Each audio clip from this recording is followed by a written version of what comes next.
sejarah Duto Gadang di kota Solo yang dilanjutkan oleh Rusli Khatib Sulaiman, Ketua Elkam Solo saat ini, yang sebelumnya pernah beberapa periode menjadi anggota DPR.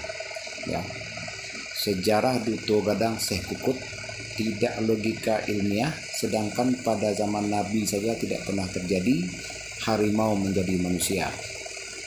Dan kalau diambil patokan ajaran agama Islam masuk dari Pariaman, itu jalur Pariaman lebih jauh daripada jalur dari Bayang atau dari Painan. Ya, itu kalau dari jalur laut. Jadi, dan angka tahunnya kalau Syekh Kukut atau yang Syekh Burhanuddin itu tahun 1110 Hijriah.